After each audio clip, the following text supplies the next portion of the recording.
జైపూర్ మండలం వేలాల గ్రామంలో రేషన్ బియ్యం పంపిణీ చేయడంలో భాగంగా రేషన్ బియ్యం పంపించేది కేంద్ర ప్రభుత్వం అయినప్పటికీ దాన్ని పంపిణీ చేసేది కాంగ్రెస్ ప్రభుత్వం అన్నట్టుగా ఈ కాంగ్రెస్ ప్రభుత్వం ప్రచారం చేస్తున్నారు. ప్రజల ఆలోచనలు చేయాలి. గౌరవ శ్రీ నరేంద్ర మోడీ సహకారం వల్లే, నరేంద్ర మోడీ గారి యొక్క ఆలోచన వల్లే రేషన్ బియ్యం అనేది వస్తున్నాయి అన్నారు.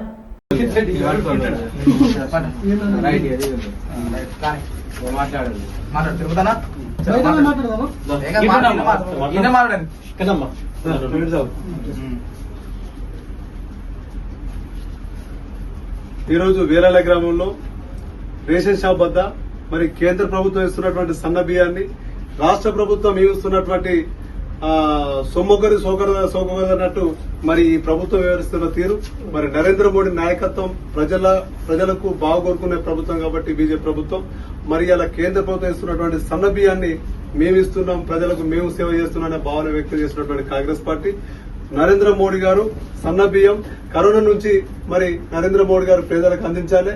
పేదలు చాలా ఇబ్బంది పడుతున్నటువంటి పరిస్థితులలో మరి సన్న బియ్యం పంపిణీ చేస్తున్నటువంటి పరిస్థితి నెలకొంది. మరి ఉపాధి హామీ చూసుకుంటే మన కేంద్ర ప్రభుత్వమే ఇవాళ 307 రూపాయలు పెంచినటువంటి ఘనత మన బీజేపీ పార్టీ అనే సందర్భంగా వ్యక్తం చేస్తున్నాం.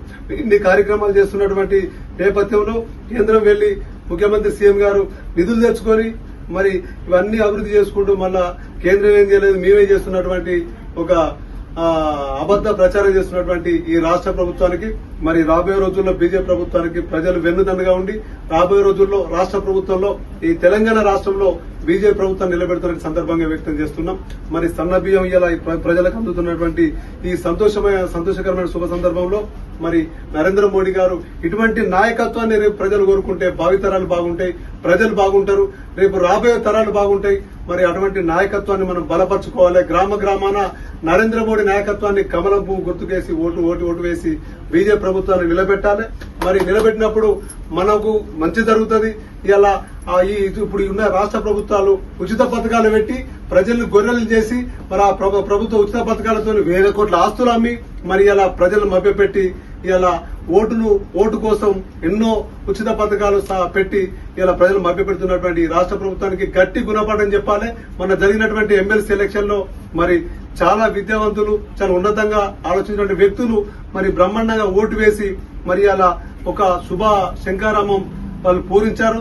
అదే తీరుగా రేపు స్థానిక ఎలక్షన్ లో కూడా గ్రామాన బీజేపీ అభ్యర్థిని గెలిపించి నరేంద్ర మోడీ గారు అక్కడ మరి శ్రీరామ మందిరం కట్టి అందరికి ఆదర్శంగా నిలిచినటువంటి వ్యక్తి. నా కుటుంబమే దేశం, నా ఆస్తులే ఇలా వన్యప్రాణులు, ఈ ప్రకృతి, రేపు భావితరాలే నాకు ఆస్తులనే భావన వ్యక్తం చేసినటువంటి నరేంద్ర మోడీ నాయకత్వాన్ని మనం స్వీకరించినప్పుడు ధర్మం నిలబడుతుంది, రేపు ధర్మం గెలుస్తుంది. దాని కింద మనం చల్లగా ఉంటాం కాబట్టి ఖచ్చితంగా రాబోయే రోజుల్లో నరేంద్ర మోడీ నాయకత్వం ఉంటేనే ఈ దేశం బాగుంటది, ఈ రాష్ట్రం బాగుంటది, ప్రజలు కూడా సుఖ సంతోషంతో ఉంటారని సందర్భంగా వ్యక్తం చేస్తూ ఈ అవకాశం ఇచ్చిన అందరికీ కూడా పేర్కొన్నారు. జై శ్రీరామ్, జై శ్రీరామ్, జై శ్రీరామ్, జై శ్రీరామ్, జై మోడీ, జై నరేంద్ర మోడీ.